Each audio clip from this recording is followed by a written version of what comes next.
You are watching Max Media London. Max media London চ্যানেলে আমাদের নিয়মিত আয়োজন লন্ডনের চোখে বাংলাদেশ। এই অনুষ্ঠানের আজকের পর্বে আপনাদের সকলকে স্বাগত জানাচ্ছি আমি মোহাম্মদ আব্দুস সাত্তার। আমরা জানি বাংলাদেশে বর্তমান উপদেষ্টা পরিষদ যে অন্তর্বর্তী সরকারের উপদেষ্টা পরিষদ রয়েছে তার একাংশের বিরুদ্ধে অভিযোগ উঠেছে বিএনপির পক্ষ থেকে, একাংশের বিরুদ্ধে অভিযোগ এনেছে জামায়াতে ইসলামী এবং অন্য আরও কারো বিরুদ্ধে অন্য আরেকটি অংশের বিরুদ্ধে অভিযোগ এনসিপির, যে এনসিপি ছাত্র তরুণদের নেতৃত্বে গঠিত নতুন রাজনৈতিক দল যারা গত বছরের জুলাই আগস্টে গণ অভ্যুত্থানে নেতৃত্ব দিয়েছিল। এরকম ত্রিমুখী আক্রমণের শিকার একটি ভঙ্গুর উপদেষ্টা পরিষদের নিয়ে প্রধান উপদেষ্টা ড মোহাম্মদ ইউনূস বাংলাদেশে একটি মহা উৎসবের নির্বাচন আয়োজন করতে চান। তিনি চান এই নির্বাচনটি হবে দেশের ইতিহাসের শ্রেষ্ঠতম নির্বাচন। মনে হচ্ছে ড ইউনূসের সরকার ফেব্রুয়ারিতে কথিত নির্বাচনটিকে খুব হালকাভাবে নিয়েছে, মনে করছে যে ইউনূস ম্যাজিকে খুব হালকাভাবে, খুব জাঁকজমকপূর্ণভাবেই এই নির্বাচনটি সহজে সম্পন্ন হয়ে যাবে, চারদিকে ধন্য ধন্য রব পড়ে যাবে এবং বাংলাদেশের ইতিহাসে চিরকালের জন্য ড মোহাম্মদ ইউনূস বরিত হবেন, তাকে বরণ করে নেওয়া হবে, তিনি স্থান করে নেবেন আমাদের ইতিহাসে সম্রাট ইউনূস হিসেবে। অথবা এমনও হতে পারে ড ইউনূস নিজেই এমনভাবে নির্বাচন কেন্দ্রিক ছক সাজাতে চাইছেন যেন নির্বাচনটি ভণ্ডুল হয়ে যায়, এই নির্বাচন যেন তাকে দিতে না হয়, যেন তিনি পাদপ্রদীপের আলো থেকে সরে যেতে না হয় তাকে, এবং ইতিহাসে তিনি যেন আবারও সেই পুরনো কথাই, পুরনো আকাঙ্ক্ষাই হয়তো উঠে আসবে যে ইতিহাসে তিনি যেন সম্রাট ইউনূস হিসেবেই স্থান করে নিতে পারেন। ফেব্রুয়ারিতে নির্বাচন হোক অথবা না হোক, ড মোহাম্মদ ইউনূসের মেশিনারিজ এখন ইউনূস ম্যাজিক ব্যবহার করে সম্রাট ইউনূসের প্রতিমূর্তি সর্বোচ্চ স্থান করে দেওয়ার লক্ষ্যে কাজ করে চলেছে এমনটি ধারণা করা যায়। আমরা যখন বলি সম্রাট ইউনূসের নেতৃত্বে বাংলাদেশে নির্বাচন হোক অথবা না হোক, তখন কেন এ কথা বলা হচ্ছে, কেন এমন ধারণা আসছে, তার প্রেক্ষাপটের দিকে চোখ রাখা যাক। অন্তর্বর্তী সরকারের নির্বাচনী গেমটি যে বেশ গোলমেলে, তার প্রথম বার্তাটি, তার প্রথম ইঙ্গিতটি দিয়েছিলেন নাহিদ ইসলাম, যিনি কিছুদিন আগেও ড মোহাম্মদ ইউনূসের সহকর্মী হিসেবে উপদেষ্টা পরিষদে একজন উপদেষ্টার দায়িত্বে ছিলেন। তিনি পরে উপদেষ্টা পদটি ত্যাগ করে বেরিয়ে এসে নবগঠিত রাজনৈতিক দল এনসিপির প্রধান আহ্বায়কের দায়িত্বটি গ্রহণ করেন। উপদেষ্টা পরিষদ ত্যাগ করলেও ড মোহাম্মদ ইউনূসের সাথে নাহিদ ইসলামের যে ঘনিষ্ঠ যোগাযোগ রয়েছে তার সুস্পষ্ট প্রমাণ মিলেছিল যখন নির্বাচনের তারিখ ঘোষণা নিয়ে বিএনপি ড মোহাম্মদ ইউনূসকে ক্রমাগতভাবে বিরক্ত করে চলছিল। তার পরিপ্রেক্ষিতে ড মোহাম্মদ ইউনূসের সঙ্গে দেখা করেছিলেন নাহিদ ইসলাম। নিশ্চয়ই তিনি খবর পেয়ে যোগাযোগ করেছিলেন ড মোহাম্মদ ইউনূসের সঙ্গে এবং পরে তিনি বেরিয়ে এসে মিডিয়াকে জানালেন যে বর্তমান পরিস্থিতিতে, অর্থাৎ সে সময়কার নির্বাচন কেন্দ্রিক টানাপোড়েনের পরিস্থিতিতে ড ইউনূস পদত্যাগের কথা চিন্তা করছেন।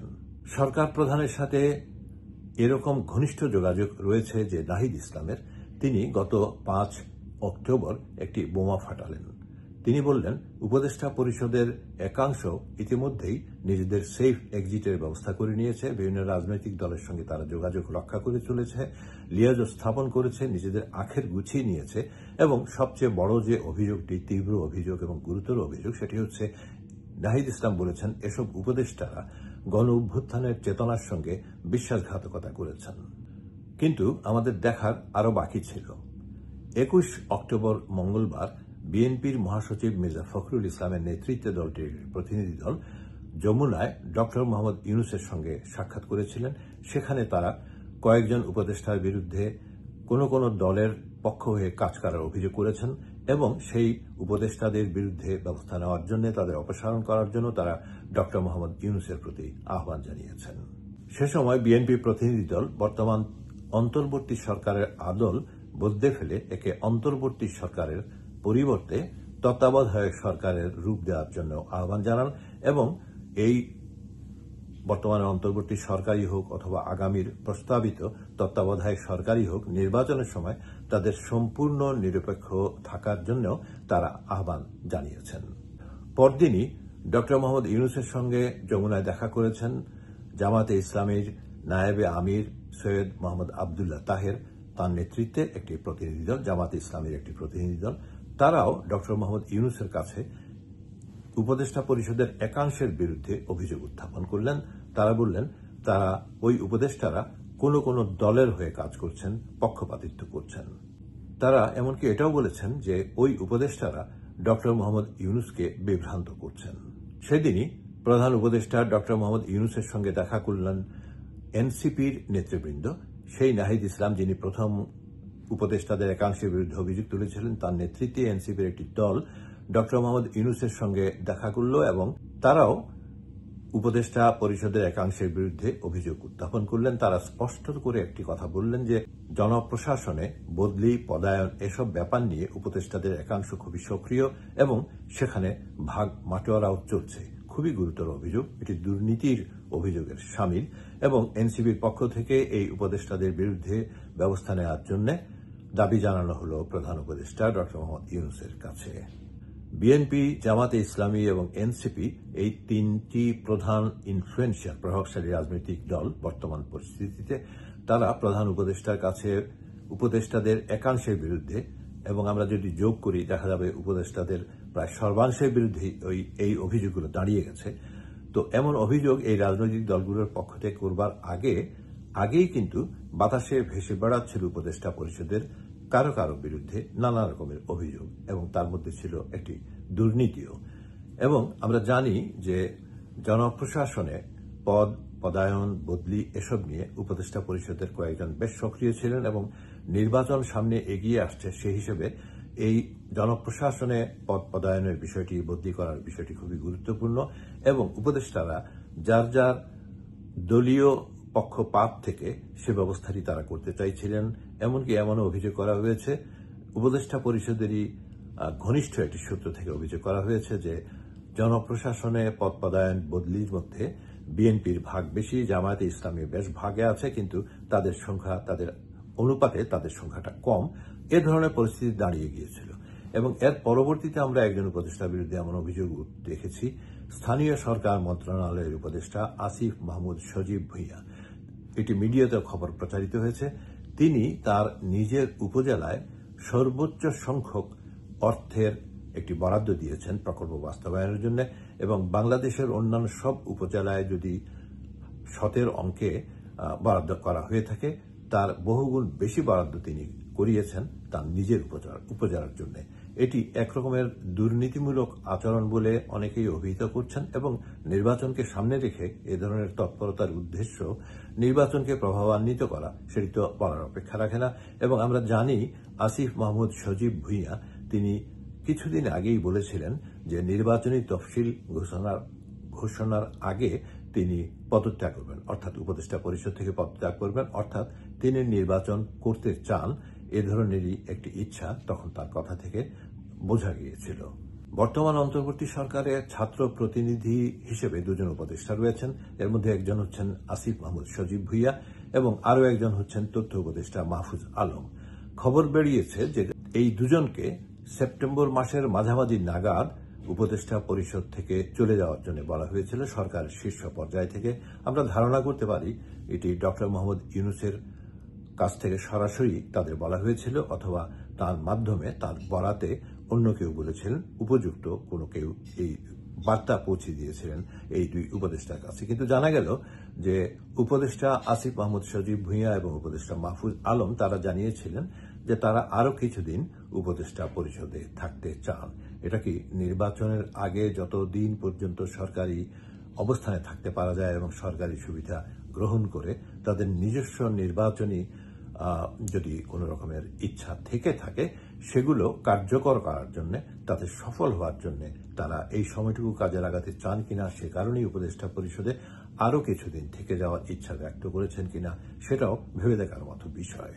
যে সরকার একটি সুষ্ঠু নির্বাচনের আয়োজন করার জন্য একটি জটিল দায়িত্বে রয়েছে, সেই সরকারের প্রায় সকল উপদেষ্টা অর্থাৎ মন্ত্রী, তারা সরকারের মন্ত্রিত্বের দায়িত্ব পালন করছেন উপদেষ্টা হিসেবে, তাদের সর্বাংশের বিরুদ্ধে এ ধরনের অভিযোগ আসছে প্রধান প্রধান রাজনৈতিক দলগুলোর পক্ষ থেকে।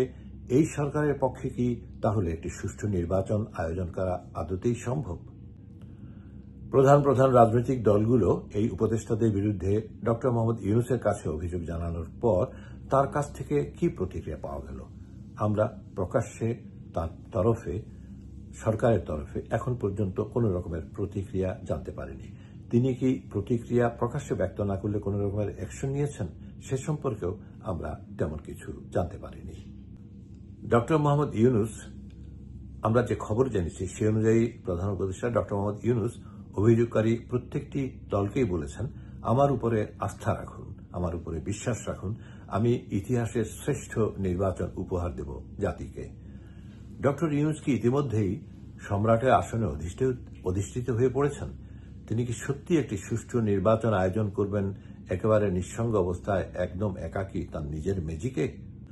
দুজন ছাত্র উপদেষ্টাকে তিনি উপদেষ্টা পরিষদ থেকে পদত্যাগ করার জন্য বলেছিলেন, তারা সেটা করেননি। সেনাবাহিনীর সঙ্গে ডক্টর ইউনূসের সম্পর্ক মোটেই ভালো যাচ্ছে না, সেটাও আমরা জানি।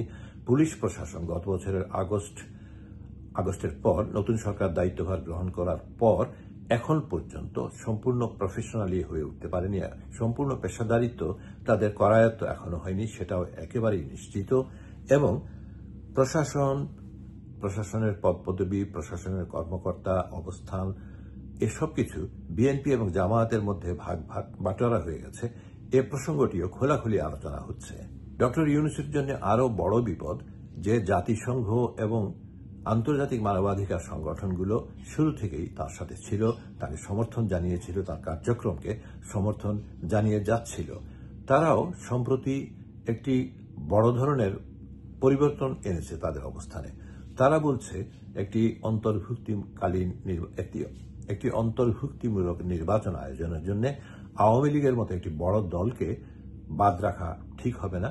তারা আওয়ামী লীগের কার্যক্রমের উপর এই অন্তর্বর্তী সরকার যে নিষেধাজ্ঞা আরোপ করেছে তা প্রত্যাহার করে নেওয়ার জন্য আহ্বান জানিয়েছে ডক্টর ইউনূসের প্রতি। এটি তার জন্য একটি বেশ সংকটের সৃষ্টি করবে নিশ্চিতভাবেই। আর ঢাকায় নিযুক্ত মার্কিন ভারপ্রাপ্ত রাষ্ট্রদূত এবং আরও 3টি ইউরোপিয়ান দেশের রাষ্ট্রদূতরা ঢাকায় আওয়ামী লীগের নেতা এবং সাবেক মন্ত্রী সাবের হোসেন চৌধুরীর সঙ্গে দেখা করে এসেছেন তার বাড়িতে গিয়ে, এবং সেখানে তাদের মধ্যে নিশ্চিতভাবেই রাজনৈতিক কথাবার্তা হয়েছে এবং এর মধ্যে অবশ্যই আগামী নির্বাচনে আওয়ামী লীগের অংশগ্রহণের বিষয়টি ছিল বলেই আমরা ধারণা করতে পারি। এখন কথা হচ্ছে যে আওয়ামী লীগের সাথে সম্পর্কিত, আওয়ামী লীগকে ফ্যাসিস্ট দল বলা হচ্ছে, আওয়ামী লীগের সাথে সম্পর্কিত প্রায় সকলকেই ঢালাওভাবে বলা হচ্ছে ফ্যাসিবাদের দোসর। এখন নিষিদ্ধ ঘোষিত আওয়ামী লীগের কার্যক্রম নিষিদ্ধ ঘোষিত এই সরকারের দ্বারা, সেই নিষিদ্ধ ঘোষিত কার্যক্রমের যে দলটির উপর পড়েছে নিষেধাজ্ঞা, সেই দলের নেতার সঙ্গে গিয়ে বৈঠক করা বিভিন্ন দেশের রাষ্ট্রদূতদের, এর মধ্যে শক্তিশালী মার্কিন যুক্তরাষ্ট্রের রাষ্ট্রদূত রয়েছেন, ইউরোপিয়ান ইউনিয়নের শক্তিশালী 3টি দেশের রাষ্ট্রদূতরাও রয়েছেন। এখন ডক্টর ইউনূস সরকার কি সন্ত্রাস বিরোধী আইনে তাদের বিরুদ্ধে কোনো ব্যবস্থা নিতে যাবেন? তিনি কি তাদের গ্রেফতার করবেন এই রাষ্ট্রদূতদের? ওদিকে আওয়ামী লীগ রাজপথে তাদের শক্তি প্রদর্শনের মাত্রা ক্রমেই বাড়িয়ে চলছে। সম্রাট ইউনূস কি করে এই পরিস্থিতি সামাল দেবেন? তিনি কি মানে নির্বাচন করে দিয়ে বিদায় নেওয়ার চেষ্টা করবেন, নাকি নির্বাচন না করে আজীবন সিংহাসনে অধিষ্ঠিত থাকার চেষ্টা করবেন? আমাদের মনে রাখতে হবে, ডক্টর ইউনূস অতি সম্প্রতি বলেছিলেন যে মানুষ তাকে 50 বছর ক্ষমতায় দেখতে চায়। ম্যাক্স মিডিয়া লন্ডনের নিয়মিত আয়োজন লন্ডনের চোখে বাংলাদেশ অনুষ্ঠানের আজকের পর্বে এখানেই সমাপ্তি। চোখ রাখুন আমাদের আগামী পর্বের দিকে।